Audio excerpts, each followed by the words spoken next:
Hello and welcome to the Environment TV Report. I'm Charlie Olson, welcoming you to this New Year's. And the best way to start that off is with someone jumping into the waters of Staten Island. And that's Jim Scarcella coming out of the water, courtesy of Louise Drinard, who got there ahead of me and was Louise on the spot. If you can remember, Jim did the same thing last year. So let's go to the video replay. All right, there's Jim heading towards the water. And he's going to be talking to the guards of the water. Will he do it? Is he going to do it? There he goes. Oh my God. That is so cold. He's talking and mumbling. What kind of language is that? Is he going to do it again or come right out? Oh, he's in again. He's in again. For the second time. Ay, ay, ay. How does he do it? He's waddling out now. Happy New Year, everybody! There's the champion. And he's wishing us all Happy New Year. Well, we wish him a Happy New Year too. What else can I say? Happy New Year to you, Jim. Our report today will have more on this 2023 New Year's Day events, along with casting a spotlight on Adriano Chinellato and his nature photography. That will be followed by Lenny Librizzi talking about Staten Island's wind turbine possibilities.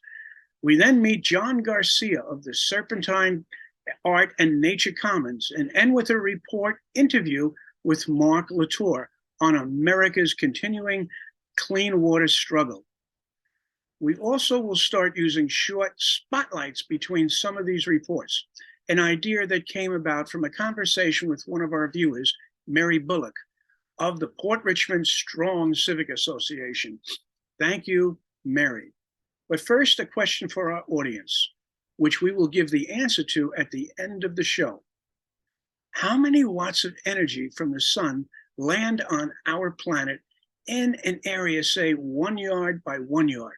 That's 1 square yard. Our house and business light bulbs are measured in watts and can range from 5 watts in a refrigerator, 60 to 150 watts for a 3-way lamp inside anywhere in our house, and the outside lights that range to many hundreds of watts sometimes. So how many watts arrive from the sun in an area of about 1 square yard, like our light bulbs, instantly? While you're thinking about that, let's start with 2023's New Year's Day environmental event. There were 2 that we attended, although there were more throughout the island. One started at 10 a.m. at the unique area of Mount Loretta, with a nature walk to include bird watching and seal observations, guided by Cliff Hagan. Our starting spot was on an observation deck overlooking a large pond filled with many ducks and other birds. And I'll let Cliff do some of the talking here as we look at the birds and the trees. Oh, I love when the young ones are here. Me too. I love it. All right. There's, you can see all of the red berries. It's bittersweet, a large bittersweet vine, and that will sustain that bird probably through the winter. But that's a bald eagle nest. They've been nesting here on the island for years now, maybe 8 years. I don't know if they mate for life, but they do mate for years, and they return to the same nest year after year after year. And they build upon last year's nest. This is its 3rd year, maybe. You don't want them nesting in your front yard. No, cause some damage to your roof. There's a few seals out here for us to enjoy. Yeah, they're up this way. You can see them basking on the rocks, hauling out, as they say. And there are a couple of different species of seals. I'm not a seal guy, so I'm not sure which are which. They're probably just harbor seals, but they could be something else. And what are some of the things that we'll be looking for in 2023? Well, in a couple of weeks, we have what they call the annual waterfowl count. And from the tip of Montauk to the tip of Tottenville here. That sounds like we'll be having more bird counts throughout the entire year. That finished about 11:30, and then we went to Great Kills Park to do the 33rd annual Staten Island Beach Walk with both Jim Scarcella and Cliff Hagan. And there they talked of the past, present, and future before we walked the beach. Welcome to our 33rd annual New Year's Day beach hike, everybody. I'm Jim Scarcella, president of the Natural Resources Protective Association. We've been doing this with our partners, Protectors of Pine Oak Woods, for 33 years. Welcome, welcome again. There's no better way to start the new year, right? Coming out on a spring day like this, January 1st. We were at Mount Loretta this morning. There were spring peepers calling in the ponds and puddles there. What a gorgeous day. And what a gorgeous group of people. Thank you all for being here. And then Jimmy gives us a short history. In the early 70s, because there was an idea to build out a bridge to Hoffman and Swinburne Island, and then another bridge and make incinerators and hotels in our bay. And it never came to pass, thanks to those hard-working people. We're getting old, Jimmy and I. We can't do this forever, right? We need new ideas, we need fresh blood, all of that, those good things. And I have been fortunate enough to be asked to be president these past 9, 10, 11, too many years. And believe it or not, this is my last. And that was one of the surprises that we heard, along with a listing of what's been recently happening and what we have to look forward to. In Fresh Kills, we are going to be sponsoring, co-hosting, or whatever term you want to use. They're going to do a restoration of salt marsh in Fresh Kills Park. So you probably have also heard about the terrific news about wind energy. They're looking at Staten Island as a place to create that infrastructure, to manufacture the turbines, manufacture the windmills, and one which we haven't announced publicly because we wanted to sign all of the papers first.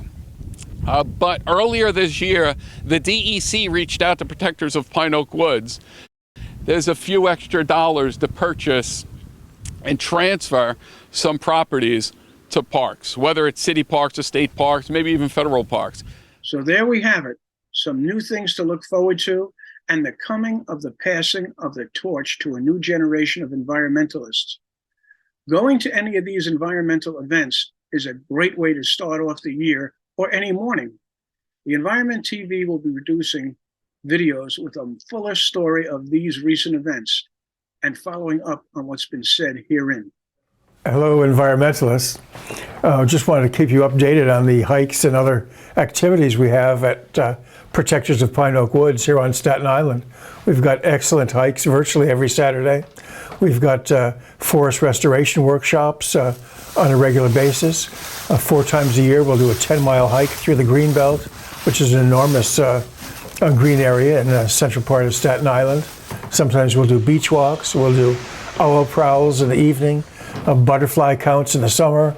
We do the Audubon Christmas bird count.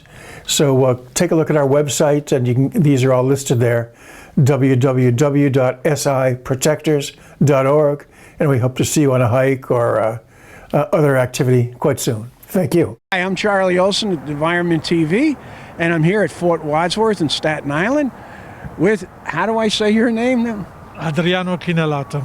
Chinellato. Chinellato. Chinellato. Chinellato for you. Okay. Most of the people pronounce it Chinellato, but it's actually the right pronunciation would be Chinellato. Chinellato. Oh, I will keep trying to remember that or avoid it as much as possible.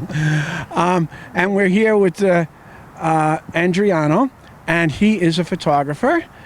We will see some of his work in these Protectors of the Pine Oak Woods calendar. They are an environmental group on Staten Island, and they put out a yearly calendar, and he has a picture or two, he has a few photos in there, one in the inside cover and one for the month of February. And you can see the calendar here. And he does this all year round. So we hope to have him a number of times this year, as well as some of the other photographers who have submitted their works for this selection and for this calendar. So I'm going to ask Adriano to talk a little bit about his first photo there, that's on the inside cover, and explain that a little bit, and then to tell us what he's been up to during this very cold month. I'm going to go now behind the camera and hide there while he talks. Thank you, Charlie. Yes, as you mentioned, this is a picture that was selected by the members of Protectors of Pine Oak Woods. and it was it represents it was identified as a Japanese black pine. It was taken in the month of May. So first of all, I'm very grateful that the members selected my photo and included in this calendar 2023. It was taken, as I said, sometimes in May along the boardwalk that we are so fortunate to have it here on Staten Island. As I was walking by, the beauty of this tree, the beauty of these branches and flowers and cones called my attention, and definitely wanted to take home with me this image and share it with everyone. Charlie, thank you again for coming out on this very cold winter day, exactly, by the Verrazzano Bridge nonetheless, but this majestic Verrazzano Bridge, I like to call it. This kind of a tree is original from Japan and China, just like the name it says, Japanese. Strives in places along the beach, where there is salt, there is a drought, the heat. The life, unfortunately, is not that long, maybe 20 years or so. But springtime is the best time of the year, I would say, to enjoy this tree, because look at the cones that hopefully you will also have the opportunity to spot it along the boardwalk and enjoy this beautiful tree. Thank you. So thank you, Adriano. Now, if you could tell us what you're up to in this cold month here, and what you're doing around here. What is it that you are liking to do recently, photo-wise? There you go. Thank you, Charlie. Thank you for coming out in this cold weather. I appreciate that. Thank you so much. So it is cold, and it's January. Of course, it's supposed to be cold. We have not seen any snow yet.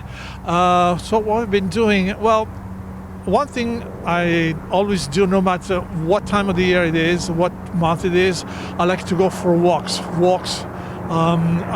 different parts of Staten Island, but also sometimes, occasionally, I go to the city, in Manhattan, and I always carry with me the camera. I always carry with me my cell phone. Nowadays, cell phones have a very good quality camera, and whenever I see something interesting, I stop and take a look at and try to see if I can get decent shots.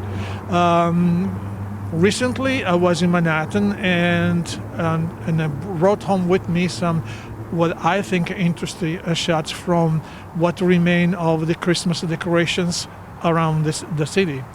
But a couple of days before that, I was walking on the fishing pier on the boardwalk here on Staten Island, and it was close to sunset. That day I spot a sand sculpture nearby the fishing pier, and I stopped and looked at it. It was a sculpture of represented Jesus Christ on a cross. That specific work, it is seen there in that spot frequently. So I don't know who the artist is, but for sure it is the same person that every so often goes there and makes this sculpture. As I said, it was a sunset. The light was great, and at that point I decided to take a few shots, and I took home, and one day I will show to you what it looks like. I think it's a quite interesting image. Being that it is winter, I'm waiting for opportunities to take photos in the woods, perhaps with snow, with ice. Those are always very interesting subjects to take a photo, to show and share with you. Well, that sounds incredible.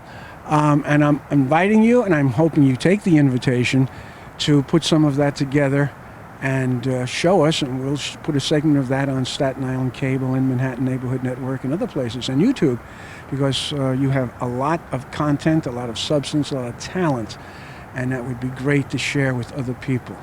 So thank you so much, Adriano. Thank you. Thank you. Okay. Take care, guy. Okay. All right. Lenny Librizzi sent us this short video, and it kept us laughing and laughing. He caught this on his smartphone, put in the music, and that's all that's needed. The rest is pure enjoyment and laughter, over and over, again and again. Our next report was put together by Lenny Librizzi, a Staten Island environmental activist, community gardener, member of the North Shore community-supported agricultural group, artist, writer, Instagrammer, and who has been a great help to Environment TV by producing and co-producing a number of our videos. Thank you, Charlie. A line from a Bob Dylan song, "The answer, my friend, is blowing in the wind," is appropriate today as one of the answers to the question, how can we convert from polluting fossil fuels to clean, renewable energy? This change is not as easy as flipping a switch, but takes planning and coordination among government, industry, educators, and labor. Planning and coordination is in the works locally as we file this report.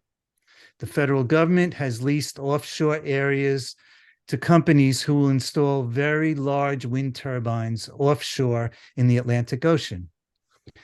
New York State and other northeastern states have passed laws mandating goals for the implementation of carbon-free energy. New York's Climate Leadership and Community Protection Act of 2019, also known as CLIPA, mandates that at least 70% of New York's electricity come from renewable sources by 2030 and calls for the development of 9,000 megawatts of offshore wind energy by 2035. That's enough to power 6 million homes.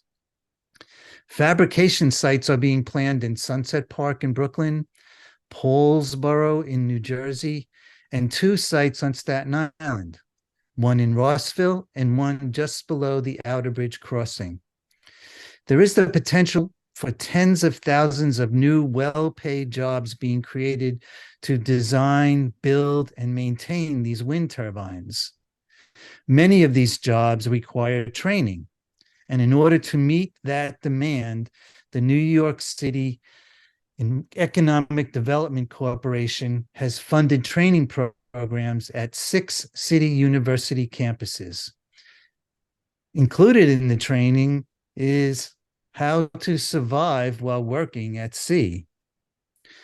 Some of the locations for these fabrication and shipping sites are located on environmentally sensitive lands. Environmental organizations, including Staten Island's Protectors of Pine Oak Woods, are in discussions with developers and regulatory agencies to ensure that local environmental conditions are minimally impacted, mitigated, or hopefully even improved. Perhaps a line from the song "Wind of Change" by the Scorpions sums up this story best. The future is in the air. I can feel it everywhere. I'm blowing with the wind of change. This has been Lenny Librizzi reporting for the Environment TV. Back to you, Charlie. This is an ongoing story with new developments almost on a daily basis. The Environment TV will update this story as projects move to construction and implementation stages. All right, hi, I'm TJ. Hi, I'm Annette. We're from Kayak Staten Island. We offer free and low-cost kayaking to any member of the public that wants to do it. We have 2 locations. We have one on the North Shore here at Front Street, 777 Front Street, and we also have a boathouse, 850 Page Avenue on the South Shore. And you can find us at Kayak Staten Island to get in touch with us to see our schedule for free public programming and our guided tours of the North Shore Front Street. Thank you. Hi, I'm John Garcia, the president of the Serpentine Art and Nature Commons, Inc. I'm also the president of the Roots of Peace Community Garden. We own 10.5 acres of land in the Hillside Preservation Society on 599 Van Duzer Street. We're always looking for volunteers to help maintain the land, keeping the land open for people from the community, for neighbors, for anyone that wants to come and enjoy the grounds, and to help keep it clean, to help clear the trails, to ensure that the property is open and available for anyone to go up on the hillside to see the majestic views of the Verrazano Bridge below, of Manhattan and Brooklyn skyline. It's been around since 1978. It's a great, great area. It's made of the Serpentine rock, which is also something that a lot of college students go visit because of the rock in itself and how it helps the community and helps the environment ecosystem maintain those grounds, which is, we're also looking to preserve other areas and other lots that are within the vicinity to prevent overdevelopment. Recently, a builder got cleared to build, and before he can get a permit, he cut 8 trees. And then Community Board 1 stopped them. But they're always coming around. Every 6 years or so, they're around the corner. They're waiting for people like me to disappear or give up, and they'll come back and try to grab the land again. One of the main things that I want to do, one of my tenure things, is to make this a landmark and go through that whole application process so it could never, ever be touched. And that is one of my main goals, and I'm working very hard on it. It's not easy. It's a huge process. The second thing would be we are part of the National Land Trust Alliance. And they have what they call a process where you can become accredited, to become an accredited land organization. And that's another 1 to 2 year process. It's not easy. And that's my second goal that I would like to get done. Also, I'm the president of Roots of Peace Community Garden. We have a garden and we grow vegetables. I just got a person call me that they want to get these young ladies to volunteer at the community garden during the Martin Luther King Day to teach them civic work and the beauty of it and giving back to your community. And thank you for listening. I really appreciate your time. Have a good afternoon, a good day, and stay safe. Goodbye. We love this clip so much that we just had to repeat it again.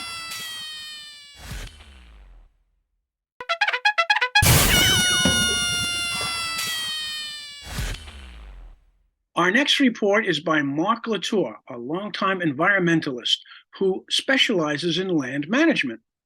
He has worked for government at state and local levels in that capacity across the United States, writing legislation which sometimes gets enacted. He is also a volunteer and does the same work by trying to find, save, and protect green spaces through environmental groups and offering his ideas as proposals to the federal and state governments of our country. Today's Environment TV report from Mark concerns America's continuing struggle to keep our waters safe and clean. We hope to receive more reports from this gifted activist in the future. In December of 2022, federal courts threw out an earlier EPA rule governing application of the Clean Water Act. And that's at the Supreme Court level? No, federal courts are below the Supreme Court level, but high level anyway. So basically, the Clean Water Act is from the 1960s, and it is the first big comprehensive rule on protecting water in the United States, water from lakes, rivers, streams, and it's very, very important. But applying the rule, is difficult. Every situation is difficult, from farmers to ranchers to miners to fishermen who want clean water, people who swim, people who are drinking water, water utilities, they want cleaner water. and yet the miners and farmers and others do not want to be quite so restricted.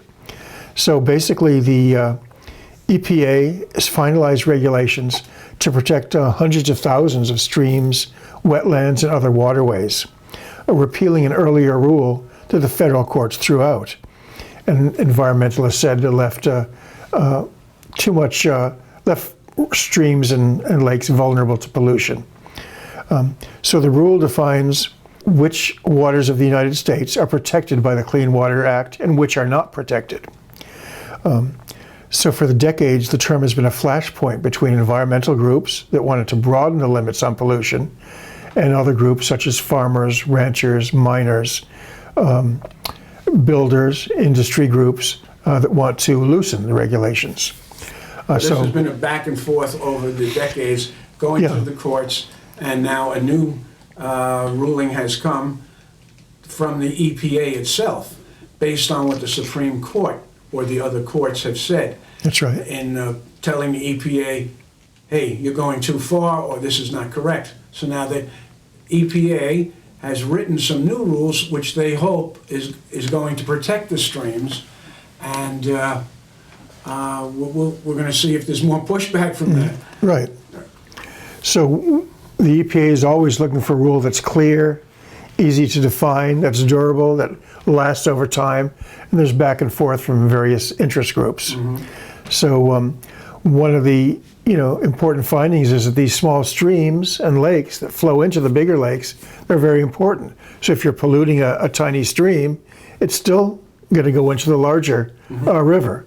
So and businesses think that the solution to pollution is dilution, that kind of thing. Put it into a small stream, and then it gets into the Allegheny, and then it gets into the Hudson and the Delaware River water gap. But once it gets to the Atlantic Ocean, pollution is gone. That's a lot of thinking by business and a lot of other people. wishful thinking. Wishful thinking, yes. Right. So, basically, due to the looser rules that were here a few years ago, there were many projects that moved forward and without any kind of regulatory evaluation because they fell on the other side of that line.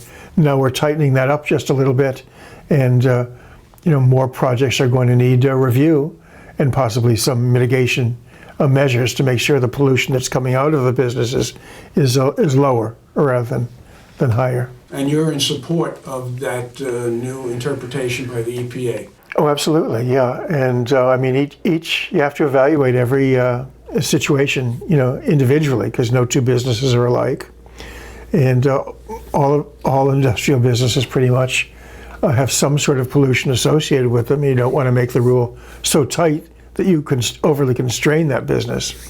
And you also have to look at things like other countries. Who are the American businesses competing with? Are they competing with businesses in China or India or Mexico that do not have environmental regulations that puts our businesses at a disadvantage? Nevertheless, clean water is at a premium for so many users. Okay, and how is this one a little bit different than the past interpretations by the EPA? Well, it's just a little bit stricter. For example, let me see. Many of these businesses were complaining about federal government overreach. So in other words, are you going to regulate the pollution that's going into the gullies? Are you going to regulate pollution that's going into vernal streams that are only here for a part of the year, or vernal pools? Are you going to regulate pollution going into, coming off of roadways, the little, gullies at the edges of roadways? And so, there's got to be a limit. It can't go all the way into protecting every, drop of water anywhere. But no, we're erring more on the side of greater protection of rivers and streams and lakes. And you find that this is a much better way to do it? Yeah, and I think that a part of that too in the Clean Water Act is setbacks. You've got to have a certain amount of setback from the rivers, a certain amount of setback from the wetlands, because you've got wildlife habitat issues involved. Setback meaning businesses, regular living, regular people buying a homestead or something have to be that far away. That's exactly. That is how far away you are from this protected area. Right, because you don't want septic tanks tanks leaking into the rivers and Tanks, yes, I hadn't thought of that. and the lakes and the wetlands. In addition, wetlands are an incredibly important type of wildlife habitat. So 1/3 of all the bird species in the United States depend upon wetlands. So if you're building closer and closer to the river, if you're building homes, for example, or if you're pushing out your agricultural lands closer and closer to the edge of the wetlands, you're destroying essential wildlife habitat. So that has to be looked at as well. That's a factor. Okay. And what will you be looking at to see that this is enforced? I guess this is part of that, is to give your concerns out there to the public and make that known so that you're supporting this kind of supervision. Right. So, wetlands regulations need to be enforced. River edge regulations need to be enforced. Pollution needs to be found. There's some pollution going on from big industrial companies that the regulators don't even know about. And so I think with drone technology, that's maybe helping with the enforcement effort somewhat. But it's hard, industrialists or others might declare they're going to have one type of pollution, but it turns out to be more or less. So you never know that until, it's happening, until afterwards. You had mentioned to me about a homeowner who wanted to build next to a lake, I think. Yeah. Can you tell us a little more about that? One of the court cases that's coming up in Idaho is from just a family that was trying to build a home on the edge of a lake in Idaho, and they were denied a permit by the EPA because it was too close to a lake, and so one of the courts is going to decide, was the EPA in a situation of overreach, or does that homeowner need to comply with regulations that are reasonable and clear? Well, that's something that's coming up. Yes. Okay. Yeah, the lawsuit was filed many years ago, but it's just coming up now. So that's not part of the December 22nd No. ruling? No. Okay. And what's coming out from the EPA are rules and regulations versus laws and statutes. That's different kind. That's at the legislative level. Right. Laws and statutes are at the legislative level, but to enforce those, laws and statutes, you need regulations and policies that are coming through agencies like the Environmental Protection Agency. Rules, regulations, and policies are the more specific ways of carrying out the general statement in the laws and the statutes. Exactly, yeah. Which then leads to the businesses push back and the homeowners push back and the ranchers push back and all the rest of them, and let the courts decide whether the EPA has gone too far or not far enough. Right. So the legislators cannot anticipate every situation coming up in 10 years or 100 years. And these Clean Water and Clean Air Acts and the other acts that followed started somewhere at the end of the 60s during Rachel Carson's time and into President Nixon's time. And we're still battling the definitions of that through these whole history of give and take or back and forth fighting, yin and yang, you might say. Yeah. And balancing act, as you were saying. Yes. So that's going to go on. And, hopefully this new set of regulations will be beneficial for cleaner water without harming other parties more than is necessary. Okay. Anything further you'd like to add to that? Sure. Just an example of a situation would be the Everglades in Florida, where you've got wood storks that have become extirpated, so that is regionally extinct, partially due to all the pollution that's going into the Everglades, say farm fertilizers from all the agricultural farms, the cattle farms, the sugarcane fields. Can you describe that word extirpated or explain that? Yeah, it means exterminated in a local or regional area. So extirpated in one area means extinct there, but they could still exist in some other area. Ah, okay. Right. So wood storks could still be in Texas, or they could be in Minnesota or somewhere else, but they're gone pretty much from the Everglades. Wow. And the Everglades used to be the #1 center of the wood storks. Of the what? Wood storks. Oh, wood storks. Wow. Yeah.